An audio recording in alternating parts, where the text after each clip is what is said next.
Buongiorno and welcome to the Italian Formulas. My name is Inga and I am your online guide to everything Italian, Tutto Italiano. So today we're going to look at things that if you haven't lived in Italy and if you haven't visited Italy very often, you probably don't know. And the first one we're going to start with is my absolute pet hate, la cuffia.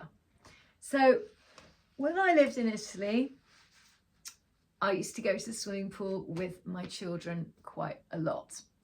Now, you have to wear la cuffia when you go to the swimming pool in Italy. This is not how I imagined my Italian life to be.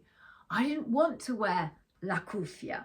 I wanted to go and look more like a Hollywood movie star when I was coming out of the swimming pool with my hair all dangling wet. I did not want to be coming out of the swimming pool with this plastic thing stuck on my head that made me look a bit like an egg. So, la cuffia.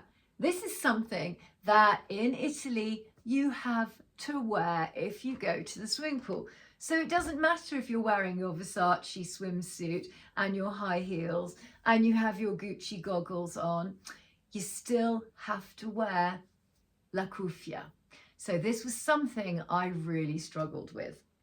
The next thing is, again, if you haven't lived in Italy, you probably don't know this. You'll know this word, but you probably don't know. Le ciabatte, le ciabatte, la ciabatta. You probably know this is something you go to the baker's and have, or have in a nice restaurant with a glass of wine.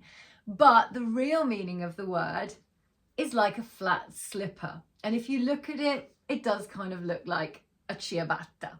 So, le ciabatte. These are a fundamental part of Italian life.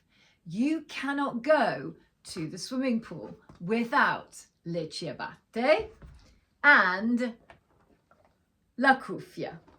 So again, my idea of wearing a lovely pair of, I don't know, Versace sandals, not happening at the swimming pool in Italy.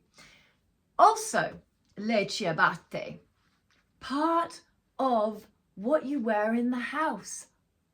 I could never get my head around this one. You come home, you're wearing your beautiful Italian leather high heels, and you take them off and you put on le ciabatte. Not really the look I was going for. However, this is part of the Italian culture. Something else you probably won't know unless you've lived in Italy. When you eat pasta, spaghetti, tagliatelle, you know, those long pasta that are so difficult to get in your mouth. If you live in the north of Italy, you only use a fork and you place your fork into the pasta and you twirl it on the side of your plate. And you use the friction between the side of your plate and your fork to roll it round your fork. If, however, you live in the south of Italy, you have a spoon and a fork. And you use your spoon to twirl your pasta and you use the friction of your spoon to get the pasta twirled around onto your fork. So, again, different things that you might not know unless you've lived in Italy. However, when you go to Italy, you can now decide, do I want to be Lombarda or Milanese, or do I want to be Calabrese, Siciliana? Ciao, buona giornata.